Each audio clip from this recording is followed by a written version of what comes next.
Good afternoon, everybody. I see that the numbers of participants are increasing, so I suggest that we start this webinar. So thanks for joining this webinar, which is organized by IEA Bioenergy. My name is Luc Pelkmans. I'm a technical coordinator of IEA Bioenergy, and I'm glad that that a few of the participants in our network of our groups in IEA Bioenergy are welcome to present the studies and the background that they have on indirect land use change.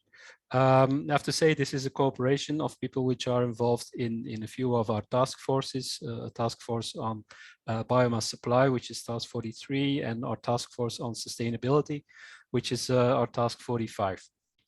And we have published some recent studies on the topic of indirect land use change. Probably people aware of or following the biofuels world are known or are a little bit familiar with indirect land use change, and a lot of things has been published in that extent. So we like to hear from people here on how can we understand indirect land use change, how are things modeled, what are the differences in modeling, and how does it link to reality? I think that's a very important question as well. We will have two presentations today. So we're starting with Hans Langeveld of Biomass Research. After that, we have a presentation which will be done by Keith Klein of Oak Ridge National Laboratory, and is co-author of Virginia Jail of University of Tennessee. She will also be available in the Q&A session.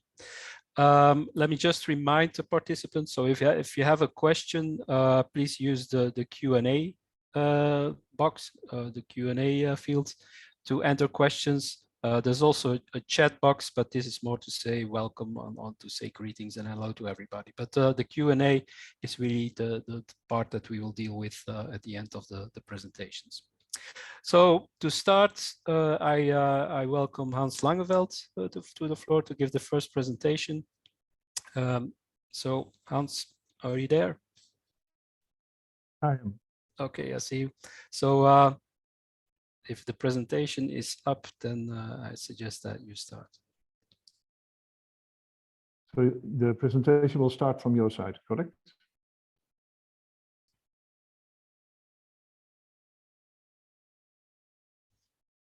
Okay, you have it. Thank you. So hello to everybody. My name is Hans Langeveld. I've been involved in IEA Bioenergy work for a number of triennial rounds.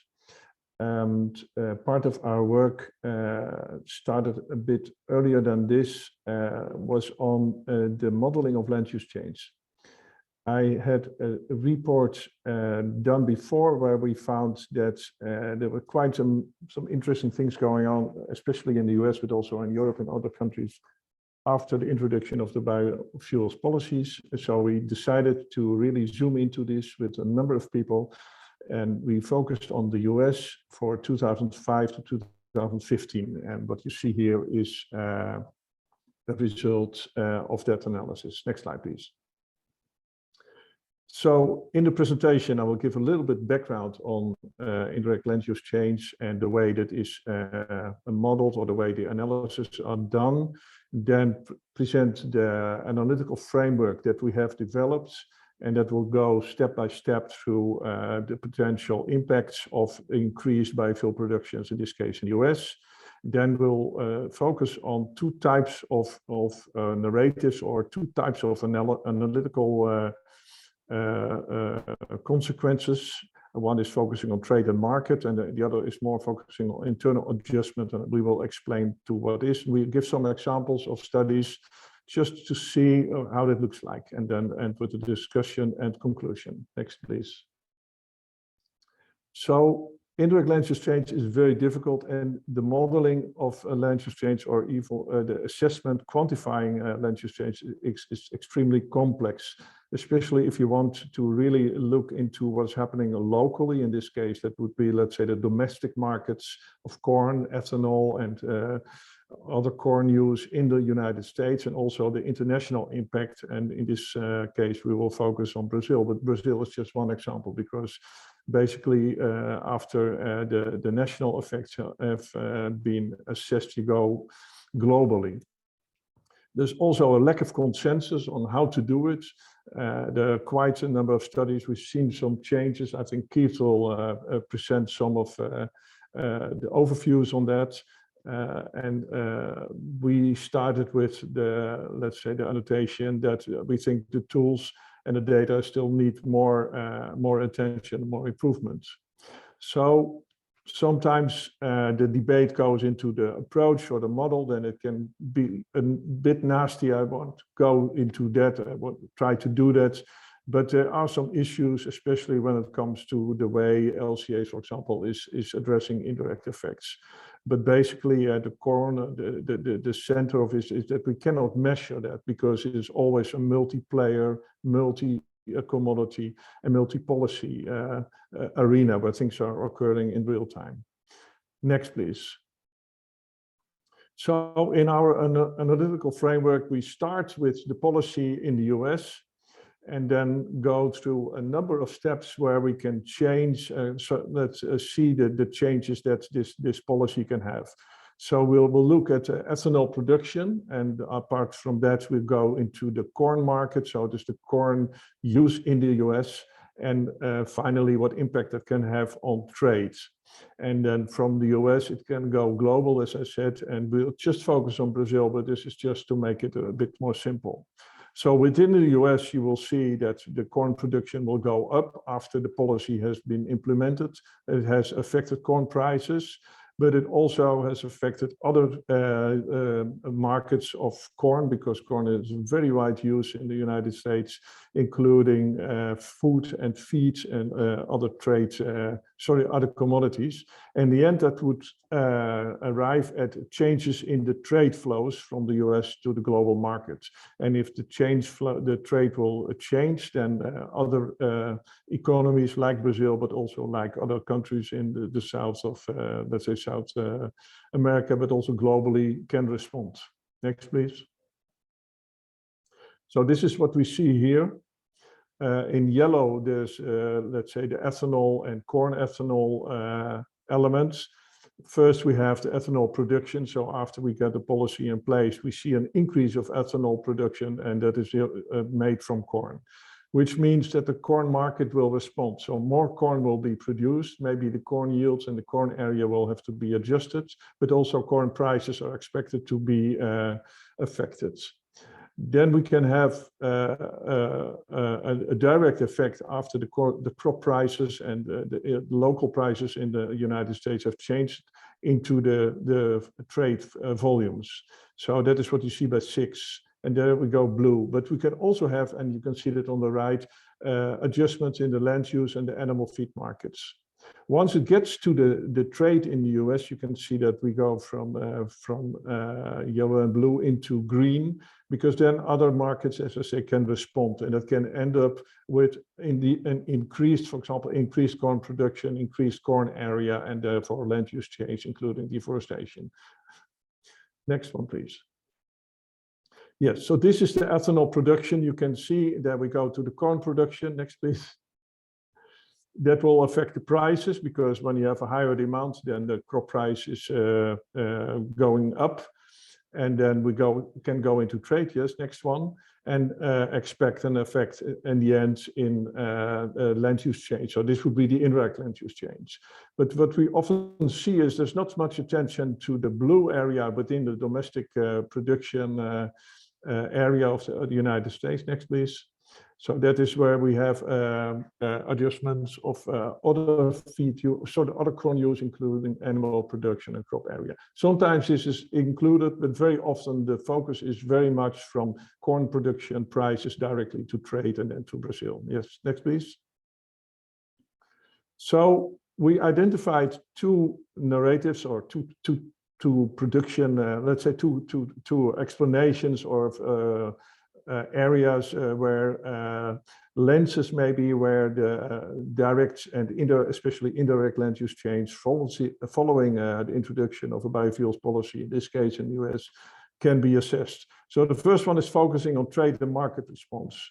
So basically what we see is that there's a lot of emphasis into the market. So when the new policy is introduced, we see corn ethanol being in demand because it's compulsory, then it will be produced, but then it's affecting all kinds of markets, including capital and land markets. So what we see then is that an increased biofuel production in the US is going, in the end, affect land use in Brazil, because it is expected that more land is needed to fill the gap where the corn production in the US is derouted to the ethanol rather than the original food and feed markets. And this is the basic of the narrative, saying, okay, whatever you do, the gap will have to be filled.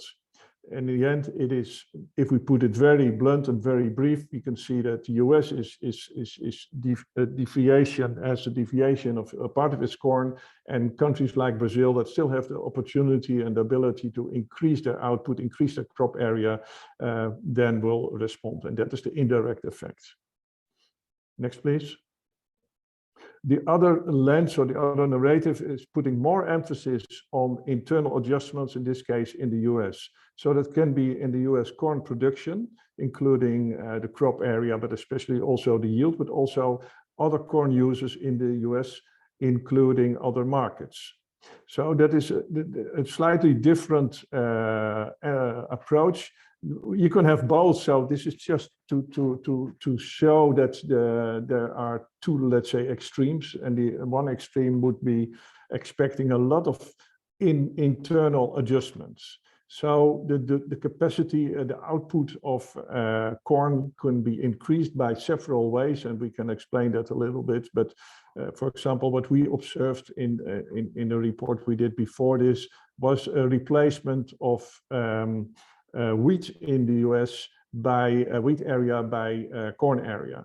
And as the corn yield on average is 3 times higher than the wheat yields, that is already delivering extra capacity of cereal output. In this narrative, the impact on international food and land markets is much lower, it's much smaller, maybe it's negligible. And the options there are listed there. I just mentioned replacement of one crop by another, but also we can have an increase of cropping intensity, and I will explain later what it is. We can have more investments, and we have seen that in infrastructure, including production, but also storage in production, and also changes in crop rotations. So replacing wheat by maize or corn, that would be an adjustment in crop rotation. In general, you see an increased efficiency, special agricultural, but also conversion efficiency. Next, please. So what we have done, we have taken a number of studies, and these are just a limited number of examples. You can see that in the report that has been published by IEA Bioenergy. And we try to identify for each of the studies what type of narrative they are following. Is it basically on the trade and market response, so that mostly let's say more economic approach, or is it more in the internal adjustment? And you see in the internal adjustment more, let's say, biophysical and agricultural input over there. When we try to explain what we see, a trade and market response narrative study typically will have a high estimate of corn ethanol demand. So that is projected beforehand. So these are projections. These are not evaluations after. This is what was projected. So that is a shock that is basically dropped on the economy, and you see then the responses. We immediately see a price response. And most of the studies here are based in economics, so it's not that is not very strange to expect a price change, but also we will see that price change has occurred, and basically we see that it ends by a disruption or a change in the export. If we look at the internal adjustment, the emphasis is more on the corn ethanol expansion, and the assessment usually has a bit lower projections, and a higher flexibility in crop and livestock production, but also in, let's say, the internal distribution of the crops. What we see in general is that the internal adjustment reports, well, as the reports that have been, let's say, on this side of the extreme, they are predicting, they have been predicting land use change, including increasing cropping intensity, but not all. So this is what we see in general. And now I want to zoom into a number of examples just to give you an idea of what we observe, and then we can see what the impact is. Next, please. So the first approach that we present here is by the FAPRIMU. So this is general equilibrium modeling work that has been published as a projection of what would be expected, let's say, between 2005 and when the biofuels policy was introduced, and 2015, or not introduced in 2005, it became in place. So an increase of ethanol production has been projected, and that has been translated into an increased demand for corn of 95 million tons. So part of this will come by an increase of the internal crop area, let's say the domestic crop area, corn area, harvested area in the US. So this is 3.9 million harvested. Then there's an effect on the crop prices and the crop use in the feeds, animal feed. Interestingly enough, the projection was that the corn export would not be affected very much, and Brazil was not in the scope of the study. So if you take a look at the pie chart on the left, you can see that out this 95 million tons extra demand partly comes from a yield increase, partly comes from a corn area expansion, and partly from adjustments in trade and animal feeds. Plus some other, but you see the trade here as a minor role. So this is one example of a projection that was published. Next, please.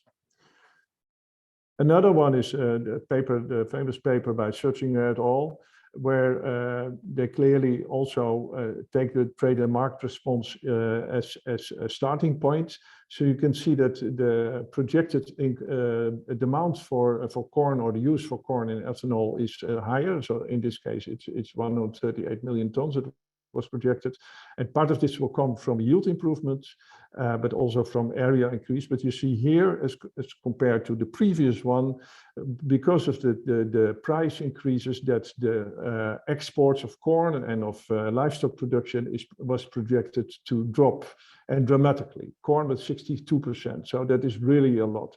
And if we translate this into the million tons, you can see that a lot of the demand, increased demand to 138 million, is coming from trade, but most of it from area expansion within the US. And of course, because the decline of exports was projected, other countries like Brazil, but not only Brazil, you see also China, India, and even Africa have been projected to fill in the gaps. So these step in when they were supposed to step in, or expected to step in, when the exports from the US would decline as it was projected. Next, please. This is another study. This is a consequential LCA study, so there's a different approach, but you see also a considerable increase in the demand for corn, that is 120 million ton. And then the way that is generated is partly by increase of yield and area, and also a release of conversion of land, but also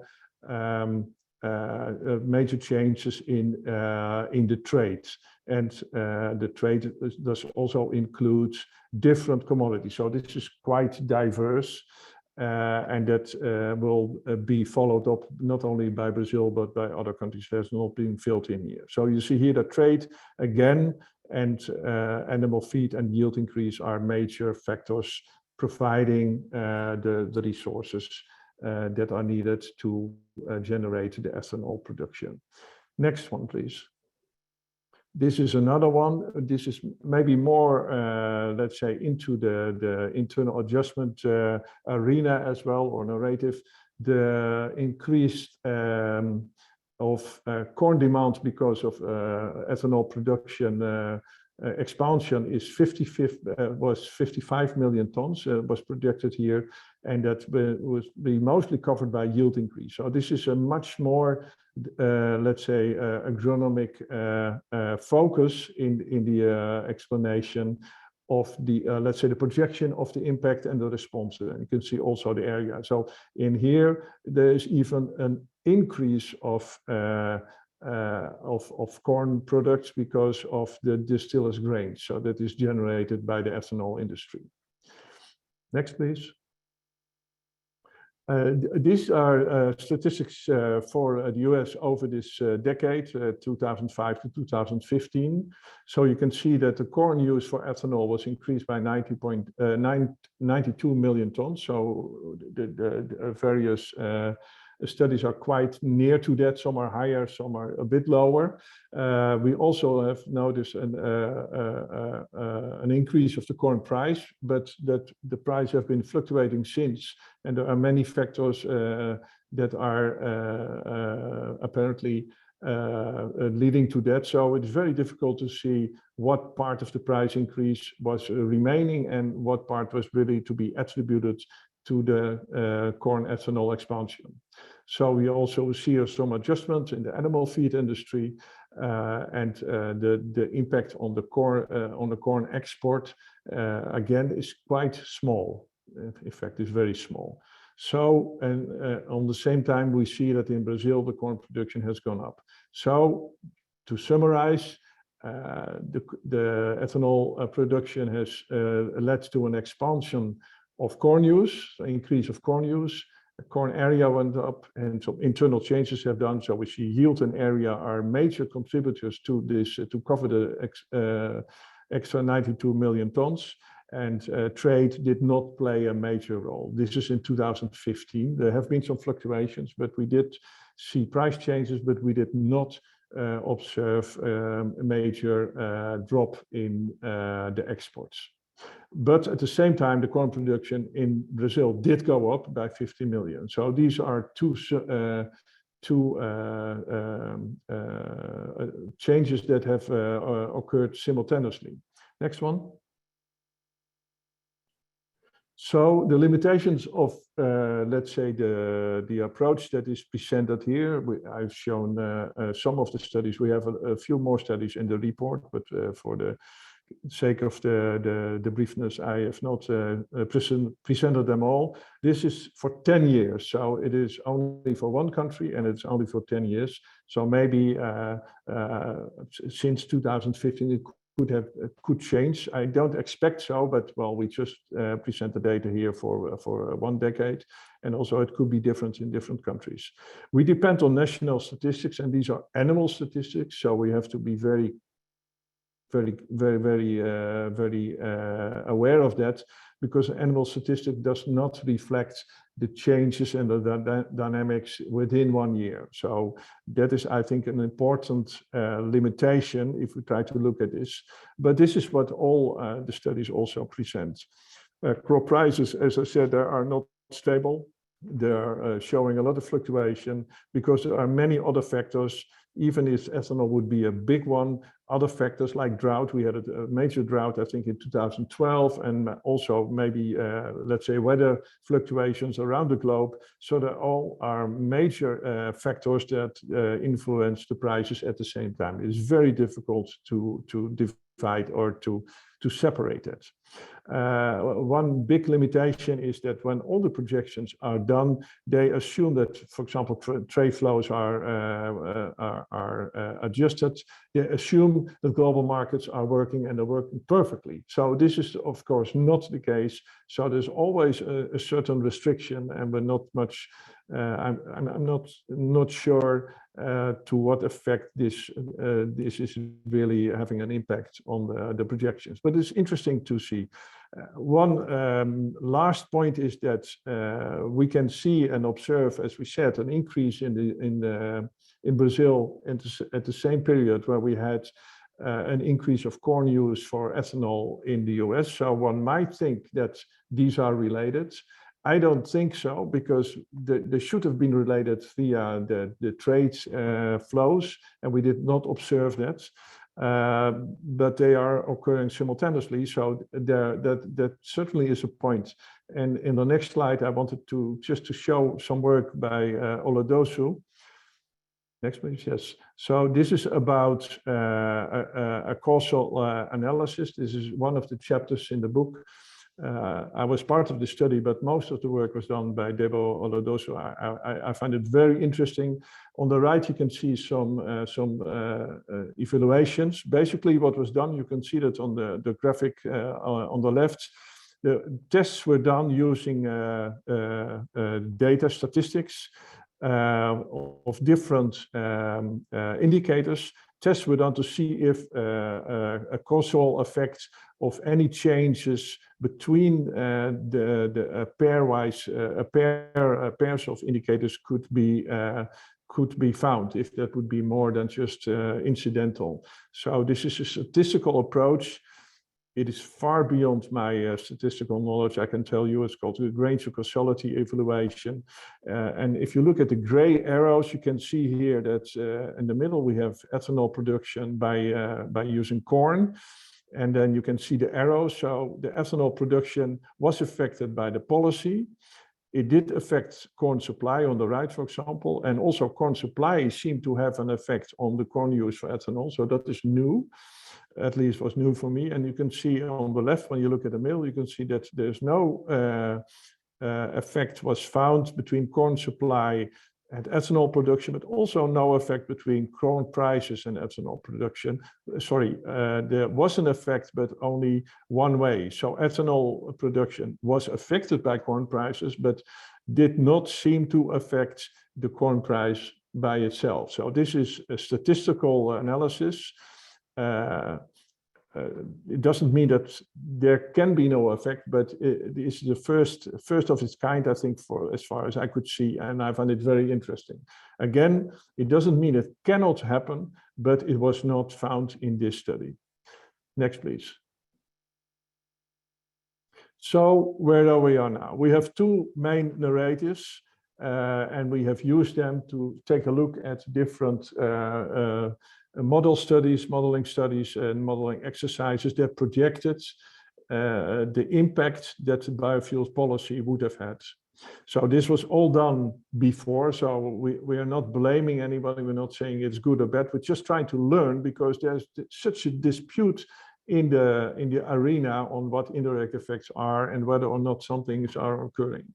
So what we have learned from here is that if there would be an international effect from a domestic policy, which would be the case of biofuel policies in the US and then affecting, for example, deforestation in Brazil or elsewhere, there must be a mechanism. And the mechanism that was introduced in the studies is the trade. So any change in the trade would be then the mechanism where the effect of the domestic change would go globally. I think that is very interesting because I was not aware of that, but still, I think we're far from an ideal or very solid, let's say, outcome. So we think more data will become available, and then we can see again through either of these lenses or maybe a different way to see if we can really get to a really strong evaluation. But so far what we see is that the evidence that is in the data does really challenge especially the trade change. So there was a price fluctuation. It was not permanent, so it went up or down, but there was no long-term stable price increase, and also there was no strong change in the US export, which I think is very interesting. And the next is about let's say the causal evaluation. Next, please. So what we can conclude for here, I want to emphasize again that the modeling of land use change, because it's indirect, is very complex. And this is by far the most difficult exercise that I have done over the last, even the decades that I've worked. So I really let's say, I think that the models in any study they need to be credited, but still, I think it would be helpful if we would get more variable data for to evaluate also the modeling work, because we're far from reaching a stable point, I think.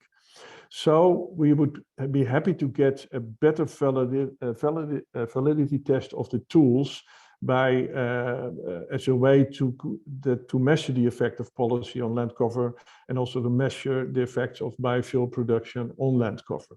And these are really separate variables. By doing so, but also in the meantime, I think it would be helpful if we could work together to get a more consistent and transparent approach when it comes to modeling of major policy changes like the biofuels policy, because that is not the only change that is evaluated. We can imagine other changes, not to mention, for example, the war that we have now in Europe, so which is affecting a huge area of food production, even globally, which has a lot of impacts. So for modeling, we would try to work to get a more consistent and transparent approach with more standard terms and definition, because it was really difficult to get to this analysis. You really have to dig into the description of not only the approach, but also of assumptions. So I think there's a lot of room there for improvement. And then if we could agree on standard baseline and reference scenarios, that would also be helpful. And then we can get to a real quantified evaluation of the effects of all kinds of changes. I think this is basically what I wanted to present.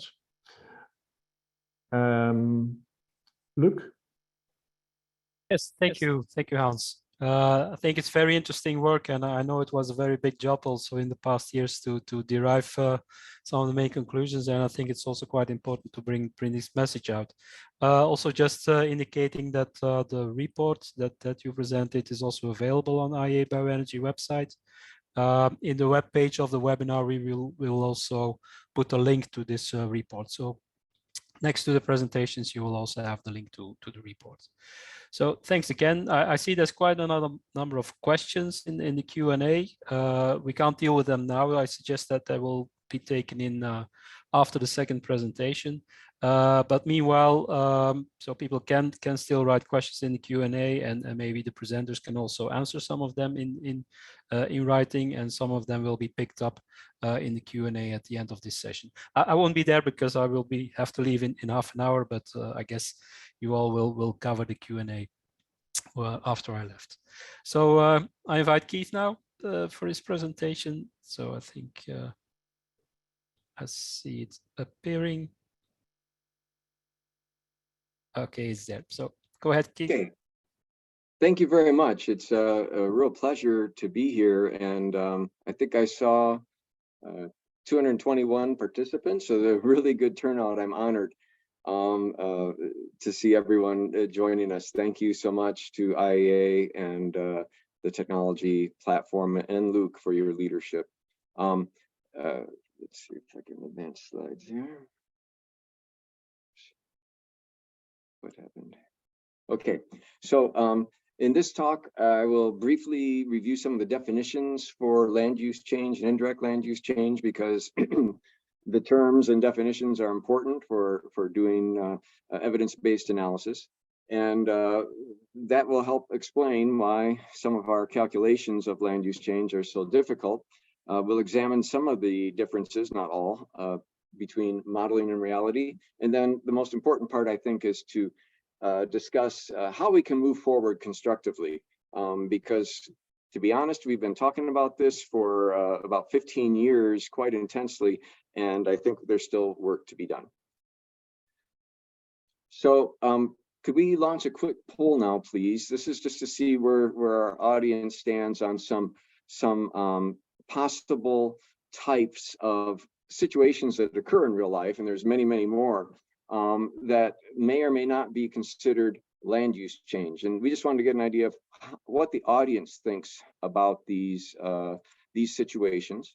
And I'll advise that that I've done this before, and we get some interesting results. But for example, if a field that was in row crop rotation goes under a conservation contract for 10 years,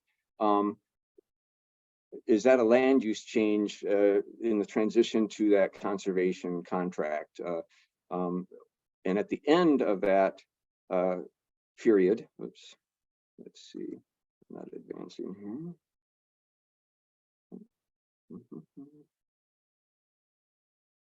When the land, often you can't renew the contract if the land goes back to the previous management. Is that another land use change? A lot of people put hay into long-term rotations. If a hay field has been hay for 2 or 3 years and then is cultivated and that's observed, is that a land use change? If we clear land to create one large field from what were previously many small fields, basically getting rid of the field borders and access lanes, and then put in an irrigation system, would that be land use change? And if an operator is producing corn and simply decides to start selling his corn to the local ethanol plant, would that be land use change? Or are none of these land use change? We'll see the results in a moment. I won't wait right now, but I will say that in general, the first 5 cases, we're already getting some results. The first 5 cases, land management changes, but the agricultural land use, the general category, did not change. And in the last case, obviously, there's no change in land use or land management. It's just the markets have decided to move the product to a different demand center. And we can see that, excuse me, a lot of people think none of these are land use change, well, about 20%, but also about 1/3 to 40% think that these are land use change. And I've had similar polls showing about 50-50 splits. And this illustrates, can everyone see the poll results? I hope so. Okay. Yeah, I could see them.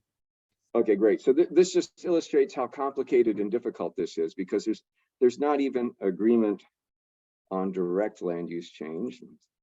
And if we don't know what direct land use change really is, how are we going to try to figure out what the indirect effects of that direct change are? So there's some fundamental foundational issues with land use change and the calculation of direct and indirect effects. And one of the problems is what do we mean with land use, and how do we define land use change? So going to the IPCC glossary, which was recently updated for AR6 in 2021, I did a search and found that land use appears 54 times in the glossary. And it's very important, obviously, in many definitions. And IPCC defines land use as the total of arrangements, activities, and inputs applied to a parcel of land, or the sense of the social and economic purposes for which land is managed, e.g. grazing, timber, conservation, city dwelling. And there's even complementary explanations that indicate zoning, and zoning change would be a land use change. So basically, anything we do or stop doing on our landscape could be considered a land use change. Now, a change from what? Well, cropland is one of the primary land types of concern. Cropland, in the same glossary where land use appeared 54 times, cropland appeared twice and was not defined. In the scientific literature, we also find diverse descriptions of what land use change is. And generally, we're talking about changes between land use categories or land management, or both. And the most common practice in modeling is a land use change from one land use category to another, and comparing simulations to quantify the difference in area in the categories. Basic categories used internationally are forest, cropland, grassland, wetlands, settlements, and other. But there's no standards to determine consistently what land should fall into which class, and real landscapes involve multiple uses. So it gets pretty complicated just with land use, and then you need to add the indirect estimates on top of that. So indirect land use change has been defined as a change in use in one place that causes a displacement in production of products somewhere else. And this simple illustration kind of describes that definition and is the fundamental basis for almost all indirect land use change modeling, this conceptual idea that we have a certain area that's defined for, say, food production. And if we use that for anything else, it means something has to be adjusted elsewhere. And that initial setup in the model automatically means you're going to get land use change. But is that setup correct? Those of us who have been working in agriculture in the field would question that. So anyway, this is some of the factors related to that definition. ILUC, it's been documented in many reports, is basically a model construct. And when you do the modeling, typically a model will generate total land use change in two scenarios. And the indirect part is a construct of the user or the modeler's definitions. Often it's an estimate of the amount of land that is needed for production, subtracted from the total change, and that's how you get direct and indirect. Or in other cases, it's simply what the model said happened in one country compared to the rest of the world. So ILUC is estimated in models, but it cannot be verified in the real world, and that creates some real challenges, which have led to a lot of debate and a lot of variability in estimates. The numbers here aren't important. What's important is the wide range in the estimates, which go from over 100 to negative values, -6 or 8, for land use change associated with I think these are all ethanol production in the United States. And in this case, the authors had D land use change for domestic and I land use change for international, which is again pointing out that there's a lot of ways these things get defined. So there's a lack of consistency and consensus on methods and terminology. And to make matters worse, there's this word change that's been thrown in. And when we talk about change, you've opened up a can of worms that really belongs in a separate analysis. Because what we want to do is look at what's important. What's important are qualities we can measure and verify. Carbon stocks, productivity, such as yields or even microbial activity, services that are provided and can be measured. But this change thing is crazy. And to illustrate that, I want you to think about air quality or water quality or other important environmental services. Land is important. Water is important. When we think about water, we have a lot of things we measure and analyze and monitor to be able to determine if water quality is changing. We have lots of documents and analysis and papers published about these variables. But what is missing from this list, and you never find in the water literature? Water use change. Now, why aren't they studying water use change? Well, because what's important is the things we can measure consistently, and the analysis can show you the differences in two places or two times, but we need to get back to the science, which measures the actual values. So this same complication arises with the term land use, because land use has no consistent definition or systematic classification that's been agreed on. This is the view outside my window right now. I actually made a list of 20 different uses that less than 1 hectare can provide, from food production to habitat, to nesting, to recreation, the sandbox for the kids. You know, there's so many things that we use land for, and a lot of land actually does provide multiple services depending on the individual's perspective and the services that are needed in that area. So almost all land provides multiple services. In other words, has multiple uses simultaneously, which are constantly changing. They can change hourly, daily, seasonally. So when we talk about land use, we've opened up a box, as the IPCC definition notes, that just about anything. If I mow my lawn, it's a land use change. If I don't mow my lawn, it's a land use change. Now, land cover has some advantages. Land cover has spent about 40 years to develop standard ontologies and classification systems for defining a cover type consistently around the globe. So if we use one of these ontologies, one of these systematic approaches, we can at least start to get some comparable definition and description and quantification of land cover. And one of the easiest land covers to measure is usually assumed to be cropland. And in the United States, we spend a lot of money monitoring our land and analyzing and checking these estimates and calculations. And for cropland, from 2015 to 2017, mostly 2017, we have about a 50 million acre difference.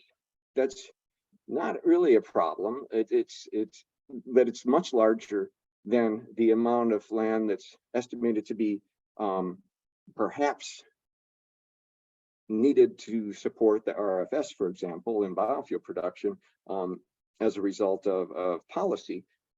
So the amount of uncertainty, if you will, or in the choice of data set, the range of numbers in the choice of data set is significant. And agricultural land, it's land that's managed for crops. And that same land can be managed for forage crops, for animal pasture, for growing trees and pasture, woodland pasture. It can be managed a lot of different ways for multiple purposes. And the margins, the lines between them are not clear and sharp. Models assume they are.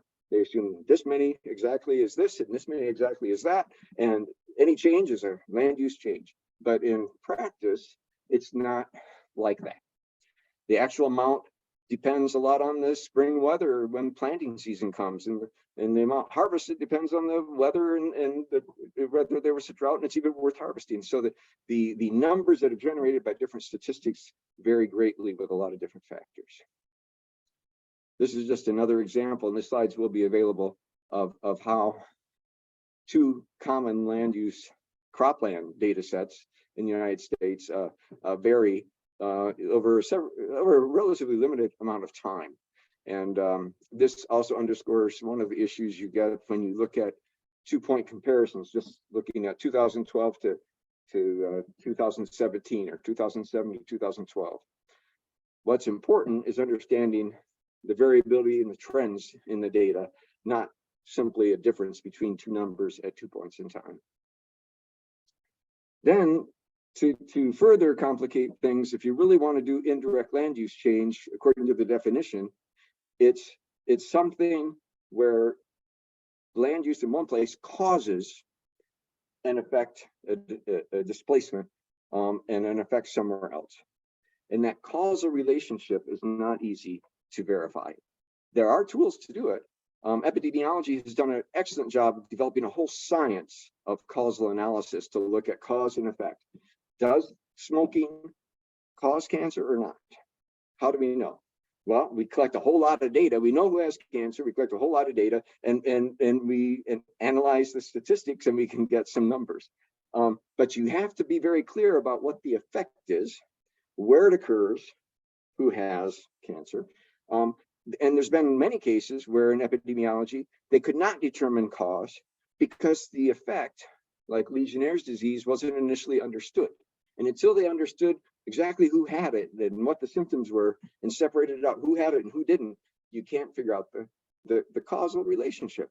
And in land use change, we kind of started backwards by assuming a causal driver, but without having the effect defined and measured where the change is occurring and looking at what is causing that. So there's a real problem in the approach to indirect land use change. And that leads to all these crazy variations. Again, this one, another source from negative 100 ILUC factor in kilos per CO2 equivalent, gigajoules, same scale as before, but now it's negative 100 to positive 400, depending on whether it's hybrid life cycle analysis or computational general equilibrium model, causal descriptive, which by the way is not causal analysis. It simply does look at change in mechanisms for potential land use change, but still under model assumptions. Partial equilibrium and empirical. And empirical is based on some sort of a field study with data. And notice that the range of empirical studies goes all over the chart. So this is not an easy thing to do. And there are real reasons for it. Lack of a standard verifiable classification system, lack of site-specific contextual data about prior land cover, understanding trends and rotations, inconsistent unit areas of measurement. A lot of remote sensing doesn't adjust for the actual deformities that occur with Earth's curve and other things. There's so many confounding factors that the error and uncertainty is really inestimable in most cases because we really don't know what we don't know. So can modeling help us fill the gap? And this is Virginia and I came up with the title of this talk because we had a colleague who's now retired who was a modeler. He was a big modeler, and on his door he had a poster which I've reproduced here. Unfortunately, I don't have an actual picture of his door, but he had this great poster on his door. Reality is a special case. He's a modeler, but he knows that all models are wrong, some are useful, and that models help us explore relationships and answer certain questions. But you really need sufficient data to test clearly articulated theories with models. And by design, models are simplifications.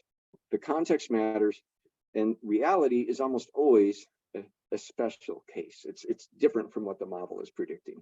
So how can we move forward? And I'm not going to read this slide, but back in 2010, 2011, we spent a lot of time. 2009, we had a big workshop, and we spent a lot of time trying to understand why are there so many differences between the land use change and indirect land use change being modeled and what we see in reality.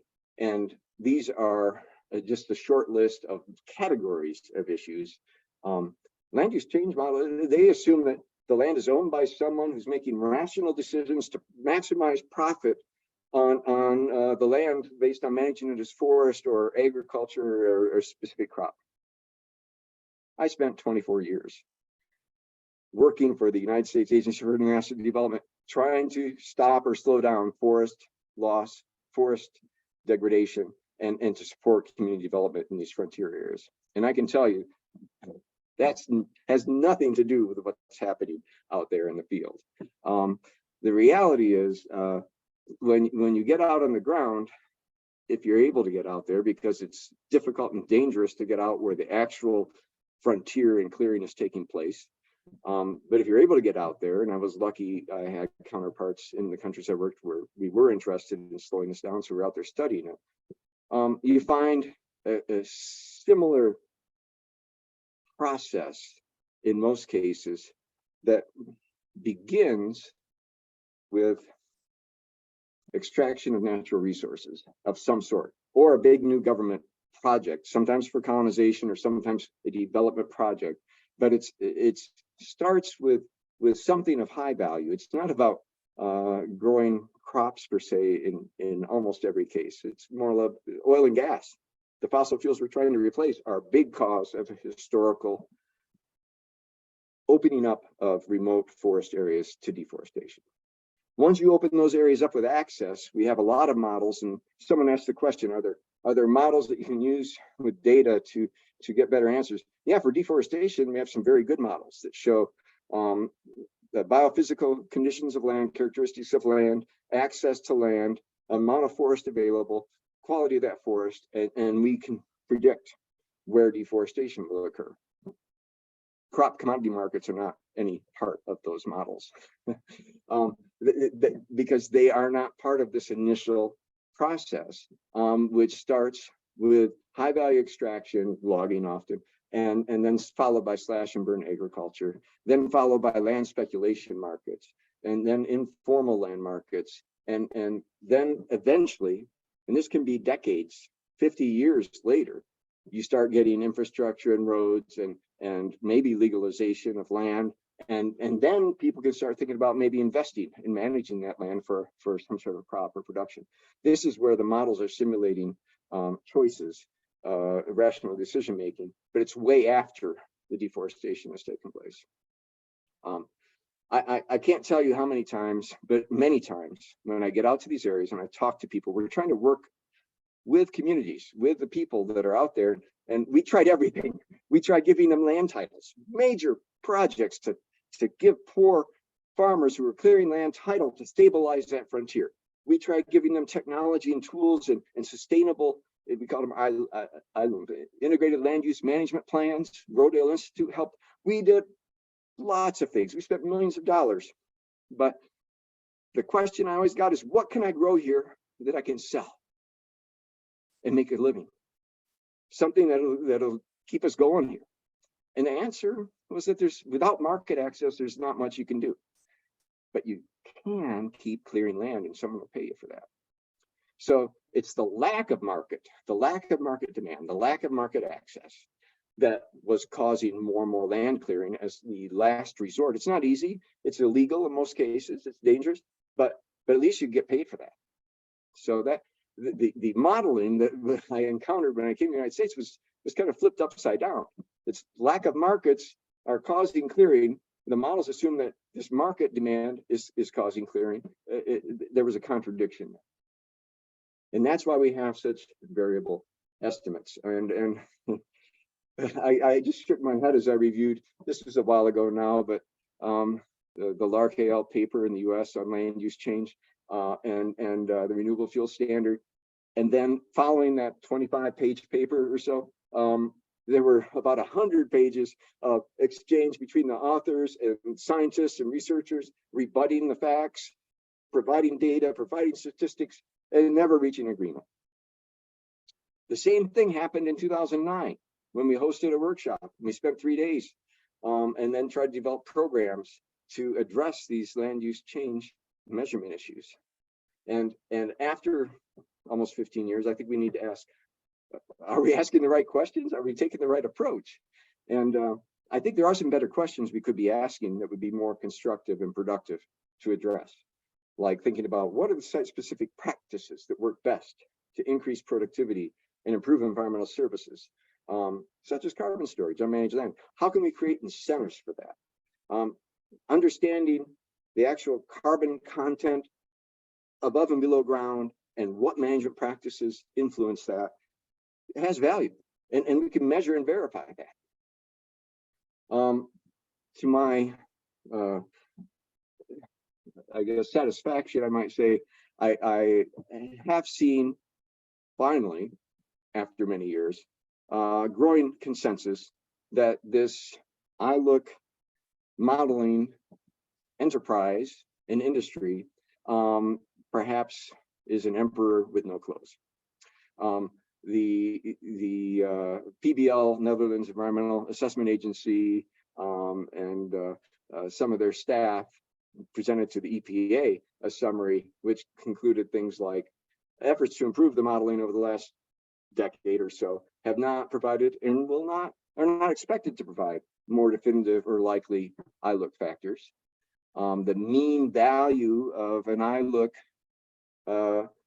based on a whole bunch of faulty models has no real scientific underpinning. And there's inherent, in fact, the term they use was also irreducible and persistent uncertainties around the potential market effects on agriculture and land when we're doing ILUC modeling. So there's some real limitations with ILUC, but there are some solutions. And I think one of them that is getting also broader agreement, including in Europe, is that we need to not separate out biofuels, but look at all land, all resources, and how we manage them, and get scientific data that's of value, that's important to inform better management decisions. It shouldn't be just for one product, because the truth is, land has multiple uses, and there's so many co-products. That's another one of the big complications in all the life cycle assessments, is how do you quantify the co-products? We were focusing on biofuels, but there's all these other co-products. You're just confusing yourself. Focus on the services provided and how we can manage that land better. Use terms that we can verify. use metrics we can verify. Be clear about your data sources and assumptions. There's a lot we can do that will improve understanding.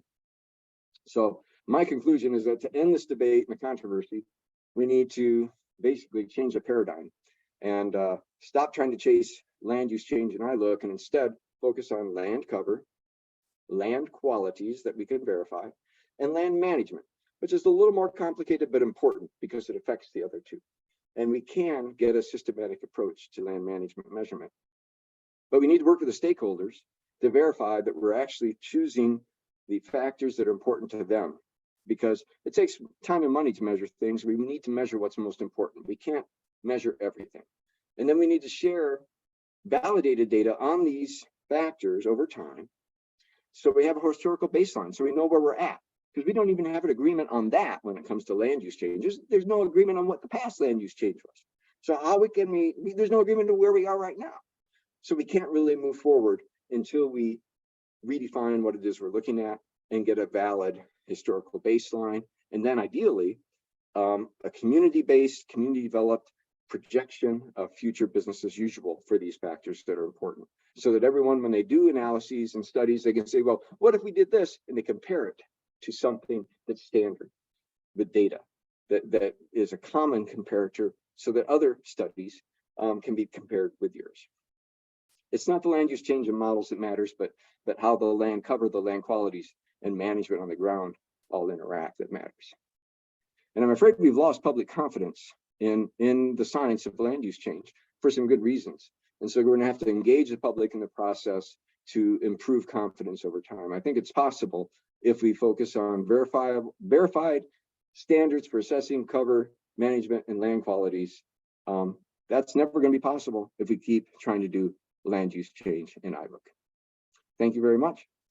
We will try to answer as many questions as possible, and I appreciate your patience and your time. The presentation has a whole bunch of references that I will share, that will be shared with the other documents following the workshop. Well, Hans and Keith, you raised many questions among the audience, and there's so many good questions. I'll try to report a few of them that are highlighted as some of the key questions.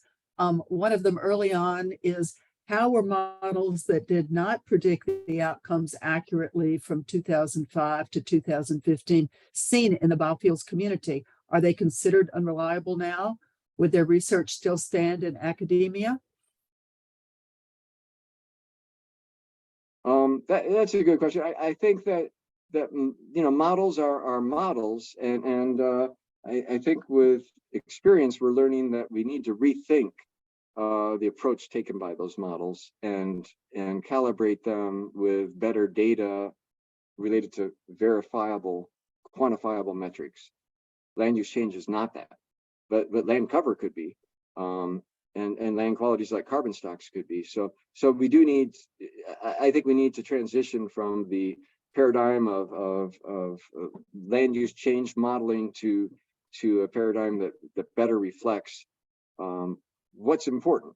I think the loss of natural habitat, the loss of high conservation areas is extremely important, and we should prioritize where is that happening, when is that happening, if possible, understand why is that happening and how policies can correct that.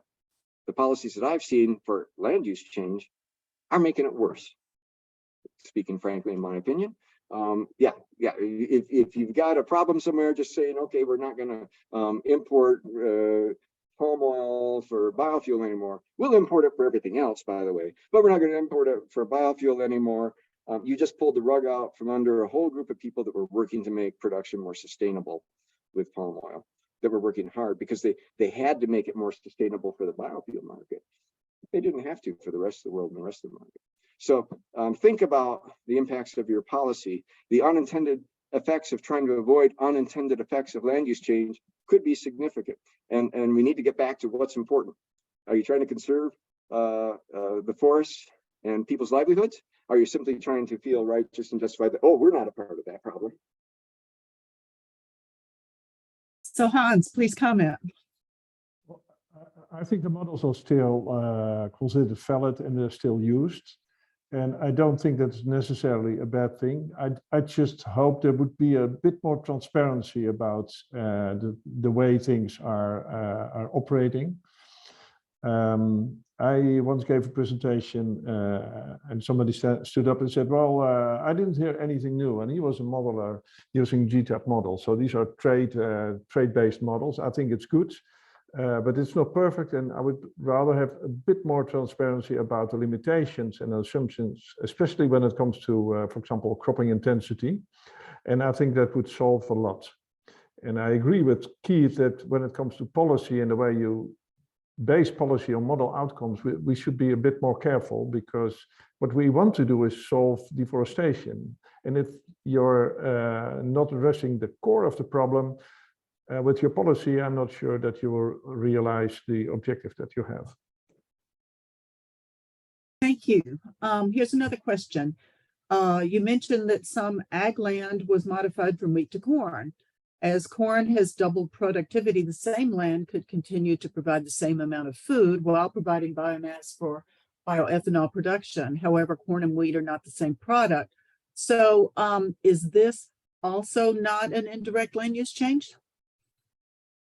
Well, I'm not so good in definitions. For me, it's not a land use change, because both are arable crops. So that is not a change of the land use, because land use change in my book basically is change in the cover of the land, and the way the land use or the land cover is classified. So when you go from arable crops to permanent grassland, that would be a land use change, because it's really different, but from one crop to another would not be a land use change.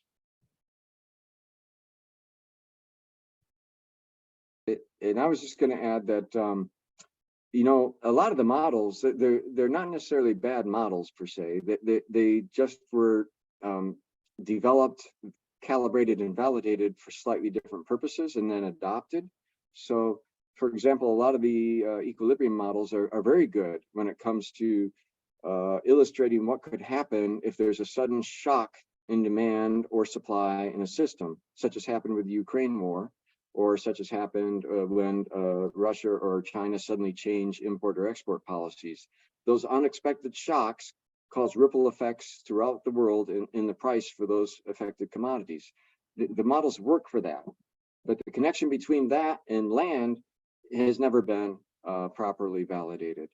And that's where the issue, and biofuel policies are, in the US, it was advertised so much in advance that we overproduced corn in the initial years, and we're way ahead of any targets in the policy mandates. So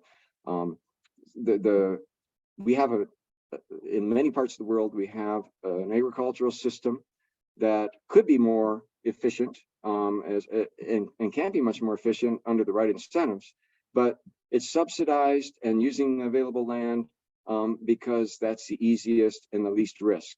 And with prices so low, and prices are low, and farmers tend to require subsidies, the risk is higher when you try to intensify and invest in the most efficient production systems. So if we want people to do that, we need to get the incentives right. And as a modeler, I must say, there's no such thing as bad models. Their models are designed for certain questions and they have certain assumptions. So we really need to see if the assumptions and the questions being addressed fit the issues that we are focusing on.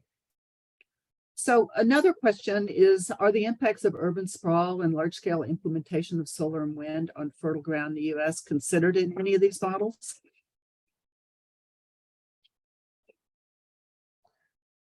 Well, not that I know. Yeah, that's what I would say too, but I wanted to alert people to that question because it is in the US that development of land is the biggest cause of deforestation, at least in the southeastern United States.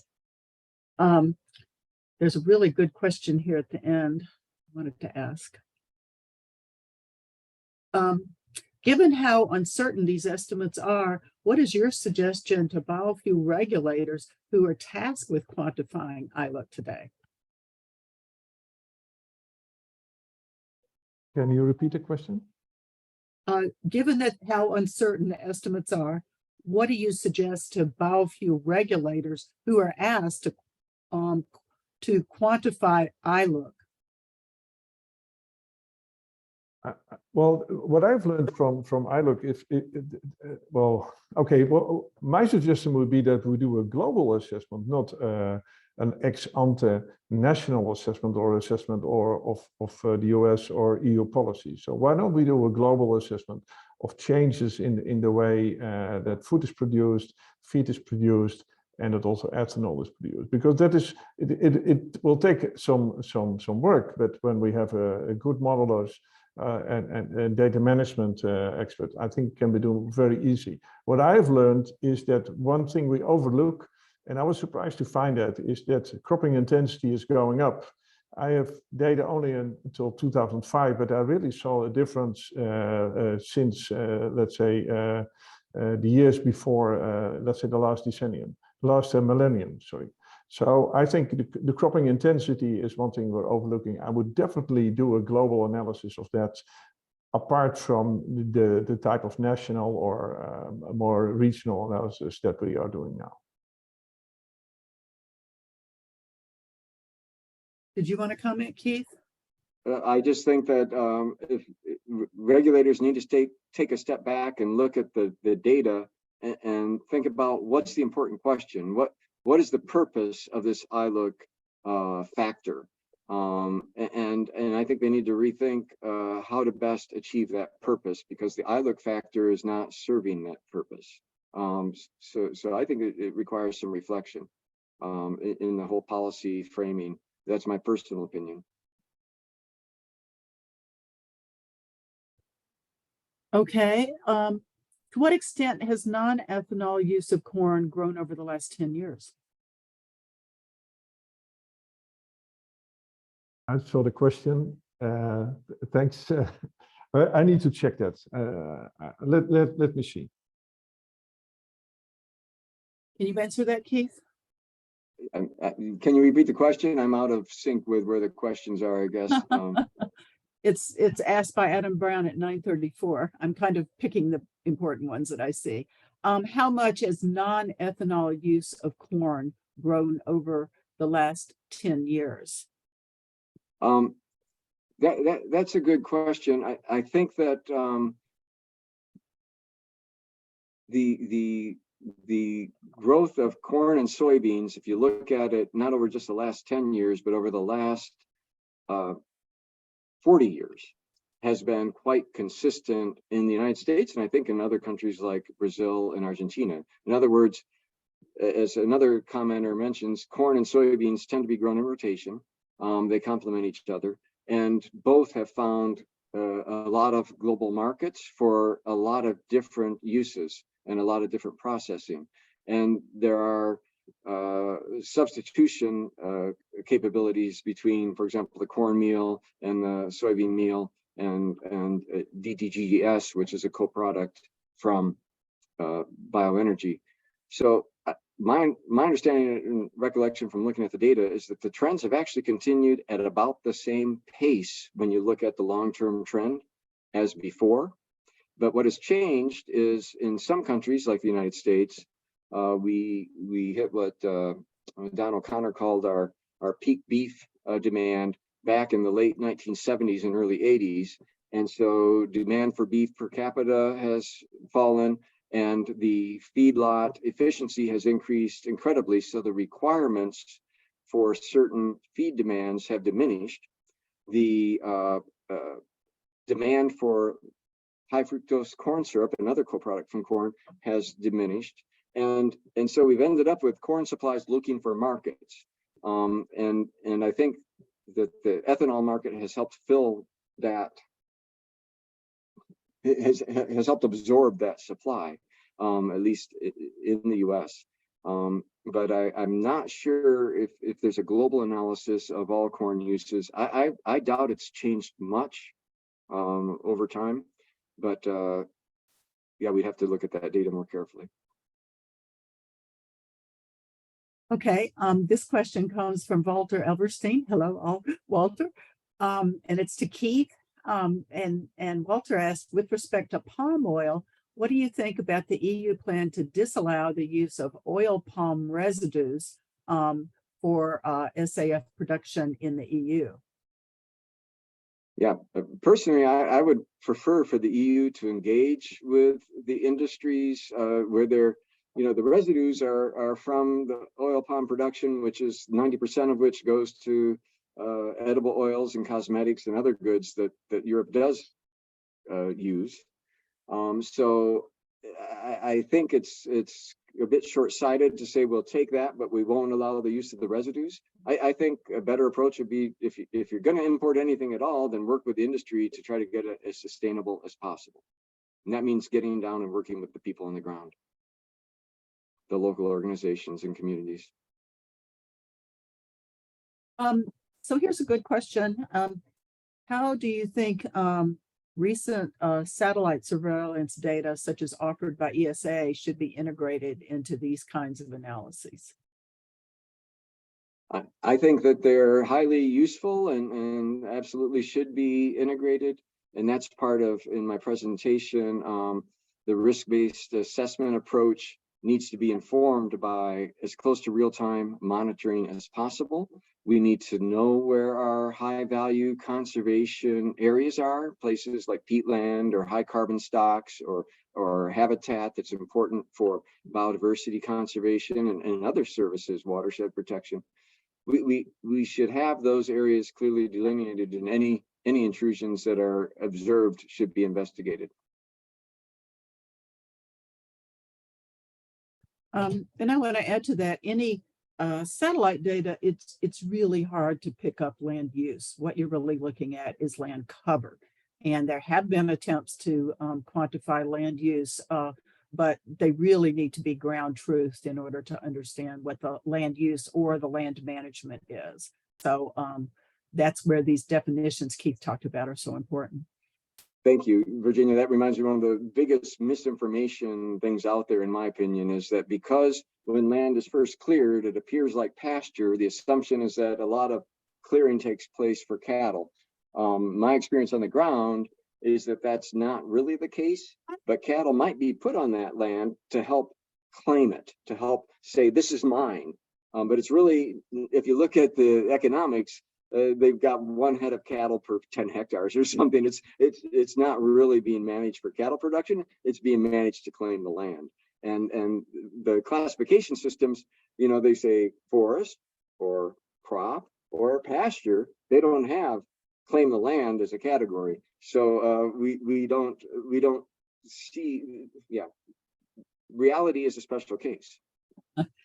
Yeah, and I've certainly seen in the Brazilian Amazon that practice of clearing the land and put one cow on it as a way to claim it, because that's how the economic system in Brazil at that time worked. So you're right, the special cases are important. So this is a challenging question. ILUC indicators for future scenarios can be assessed with integrated assessment model methodologies. This provides, the person says, a more transparent and consistent analysis. However, this method also presents shortfalls. And I should say on the side, when I've looked at integrated assessment modeling, I felt like at that time, they really didn't include land management in the way that I thought was appropriate, and so were hard to answer these questions.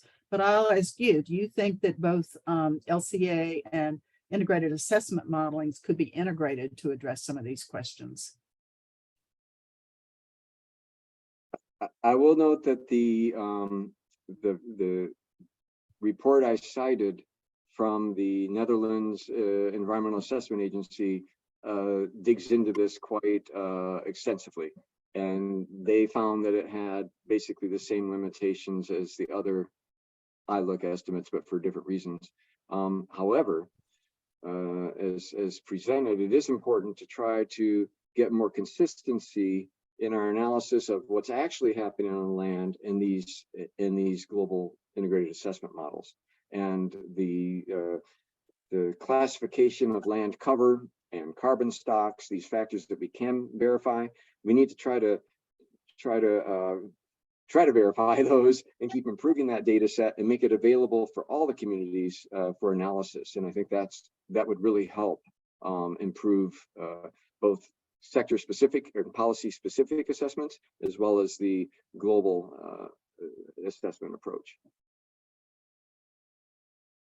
I think what is really missing is a better modeling approach of land use, because most of the models are let's say from an economic perspective, and farmers have a different view on economics, and that I think I worked at the Economic Institute for 9 years, so I think that could be improved. So the integrated element, if I understand correctly, of integrated assessment is more to climate, but I think on the basis of the land use, the decisions that are made on the ground, they need more attention, because as I said, the perspective of a farmer is quite different. Farmers are price takers, for example, and people always assume that the farmer will have a maximum, let's say, biomass output or crop output. That's not true. They just try to make money. So their output level is just where they think they can make the most of the money. So they could easily increase, for example, the amount of crops and foods that they produce if the prices were better. And farmers generally are not in a very, let's say, extremely wealthy situation. So some do quite well, but these are very big farmers. And I think that needs a lot more attention in modeling. And I'll add to that what has already been said, and that is that the farmers respond to local markets. The global markets are often, and particularly on the frontiers and in the developing world, those local markets are very different from the global commodity markets, and it's those global commodity markets that are in many of these models. Okay. So this is an interesting question. Can you comment on the correlation between the increase in protein demand and the increase in agricultural land to feed that demand?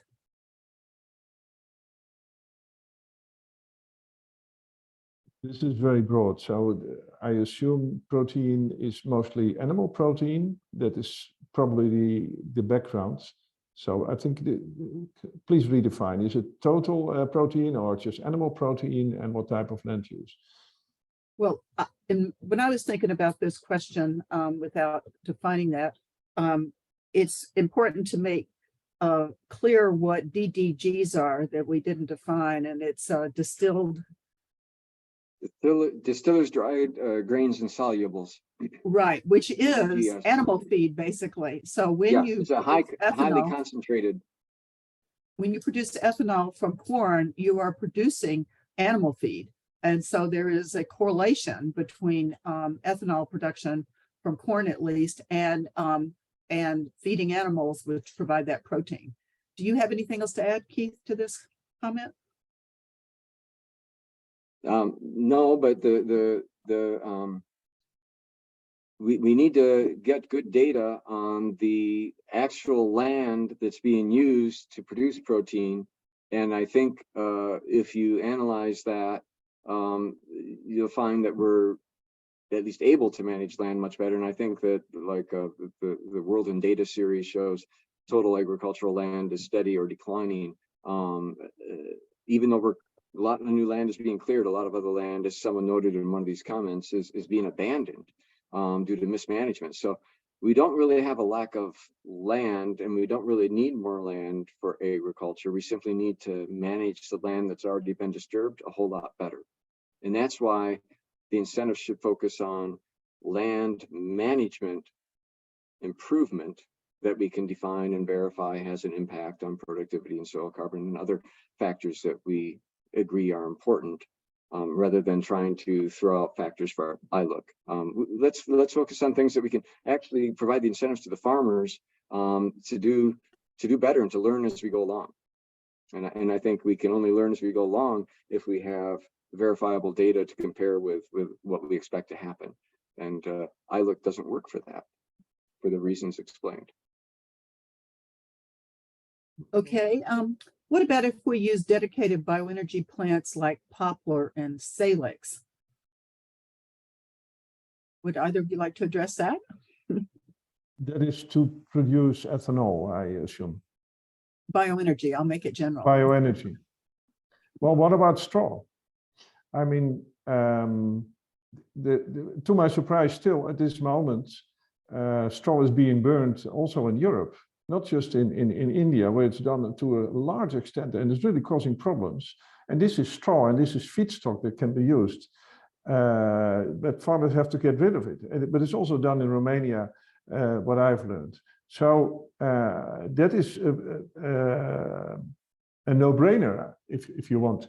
You just need to make sure that you leave enough residues for the soil.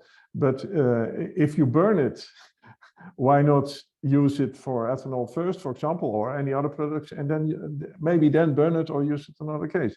And short crop, what is it? I forgot. Short rotation woody crops. Yeah, well, exactly. So silex I like a lot. And they can play a role, but it's the economics often which is the restriction. They could, if they would be introduced to a considerable level, for example, in Europe, you know, they would be very good for water, for soil carbon, and for biodiversity, and also including animal life. But the economics are not really that good. But when we talk about policy, like say the European policy is being green, so I really believe that. But the first use, of course, that is my personal opinion, is to use it as a bio-based product. So why not produce wood for houses and then replace steel and replace concrete and glass, because these are really large emitters of greenhouse gases. And also, again, my personal opinion, it is a lot better to live in a house which has a lot of wood. And many things, let's say the development in this level, especially in northern part of Europe, is quite interesting. And then I think that would also make a better economic situation for the farmers, because many of them, they really suffer from low prices. And low prices, they don't come from a shortage of food, which everybody will understand. So it's not a shortage of food or not a shortage of food production potential. There's really an abundance of potential still, although it's not going the right way. It doesn't mean that we have to exploit the soils. We have to really take care of the soils. We have to make careful we don't abandon them. But still, there is a surplus of production potential, including land. Why not use it part for example, for building materials, and not just the trees, but also quick short rotation tree crops. I agree, Hans. As we transition to a more sustainable circular economy, we need to replace those high carbon intensity materials and pharmaceuticals, chemicals. And to do that, we need to manage land better, to have higher productivity, grow more biomass. And in processing those, we're going to have more residues. And I don't call them waste. I call them residues that are potential for other uses. And there are many other uses. One of the many other uses is energy, but that's usually at kind of the bottom of the chain if there's no other economic use. But the economics do drive it. There's been several comments in the chat about that. It's really all about economics, and oil prices are low again, and we can't compete with, you know, fossil fuels were created using a lot of land, the whole earth, basically, and a lot of time and a lot of investment in heat and pressure and processing that our planet did for us. And we can't replicate that to create a dense liquid fuel or dense fuel without some cost. And we don't put any cost on that. We subsidize pulling the fossil fuels out of the ground. We subsidize the use of the fossil fuels, and we just can't compete. I love salix and other perennial crops for a lot of reasons. Salix, there's a lot of studies that can remediate contaminated soils following mining, but they're not going to be economically competitive unless we have a level playing field. So my dream is that we don't use the word waste anymore in our vocabularies, that we go to totally recycling. And I was thrilled when I was in a lumber mill once and asked one of the workmen, "What do you do with your wastes?" And he didn't understand my question, because they don't have any waste. They use everything, including the sawdust, eventually going for bioenergy and to locally burn in the plant. So I see bioenergy as a way to use some of this and producing animal feed and all these other products that we have. So I see it as 10:30. There's so many good questions in the chat that we didn't get to, and so many people who are knowledgeable about these issues. The information's going and the recording of this is going to be on the IEA webpage, and I encourage all of you to continue these discussions. Do you have any final words, Hans or Keith? Thank you. Time to jump to my next call. Yeah, that's for all of us. Thank you, Virginia, for supporting, because you have also been very supportive in the work that we have been doing over the last years, because this really was an exercise. It was a group exercise, and also I appreciate the questions, and I saw some of the comments. So please keep up this pressure, because help us to get more concrete, and also maybe get a little bit more focus in the modeling work, not the models per se, but what are the limitations, what restrictions do we have, and what implications does that have on the way we have to look at the outcomes. So I would really hope that we can still take one or two of these steps. And as for the last word, I think you had the great vision, and I support this vision. But I also support that we do more and better for our soils. So we're working in Africa also, to get more organic fertilizers, and in Europe also to make better use of the organic residues that we have, and make sure that the productive potential that we have in the soils is not lost, because that is a risk that we're facing, also because of the farm economics sometimes. So that is my vision for the next 20 years. That's a great vision. And Marco with IEA, I hope you'll capture these questions and great comments, because I think all of us are going to want to look at those. Thank you all so much. Bye.